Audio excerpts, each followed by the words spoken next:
Just one day after war was declared in 1939, the British set up a naval blockade against Germany, to which Germany set up their own and saw them fighting in the water till the end of the war.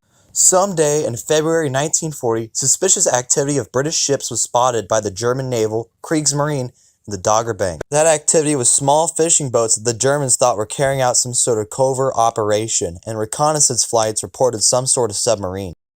Germany sent out a flotilla of 6 destroyers to intercept the boats in Operation Wikinger.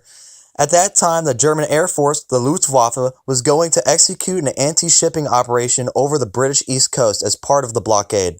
Both were deployed on the same day of February 19th, but poor connection meant that neither knew of each other's presence. The flotilla set off after dark and went through the Germans' massive minefield, in which they kept small channels of which there were no mines. The naval unit asked for aerial assistance, but poor connections mean that they had no such escort. After about 15 minutes, the front ship, the Friedrich Eckholt, heard and then saw a plane, but couldn't make out who it was in the night, and the plane made no attempts to identify itself. Obviously, it was the Luftwaffe. As the destroyers were trying to make out who it was, the plane's crew were wondering who they were looking at down below.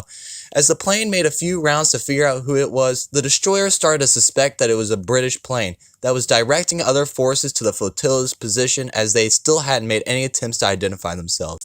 The second and third ship in line began to open fire on the plane. Now the Luftwaffe knew the boats were hostile, so they opened fire and made a firing run on the ships before disappearing into the darkness. The final boat of the flotilla, the Max Schultz, identified the plane as German, as they spotted the cross in the plane's wings. Yet no one believes them, as the plane was acting hostile. After a while, the plane returns and drops a bomb on Lebert Mass. It is not critically damaged, but it needs help.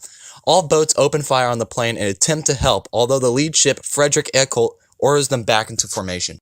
When Friedrich Eckholt is making way with supplies and rescue boats, Lebert Mass is hit with 2 more bombs, splitting it in 2. As it sinks, Eckholt orders the other ships to send rescue boats. Another bomb goes off, sinking Max Schultz. Yet no one knows where it came from, and there is no sign of the plane.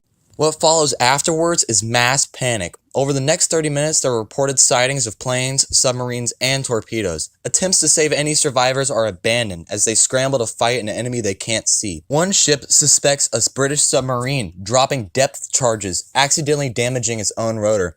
The Erich Köhler speeds into the fray, accidentally capsizing a rescue boat and losing all the survivors. After about an hour, the captain orders the remaining 4 destroyers to retreat.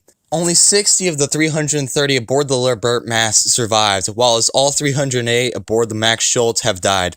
When both the Luftwaffe and the Kriegsmarine reported their experiences, command eventually put 2 and 2 together.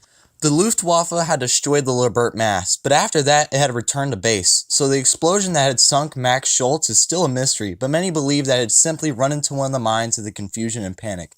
Command discounted the reports of submarines, saying it was unlikely that a British submarine would have been that close to the German minefield. In the end, nobody was punished for the disaster that was Operation Wikinger. So with the strength of none, the British had dominated the fight that they didn't even know was happening.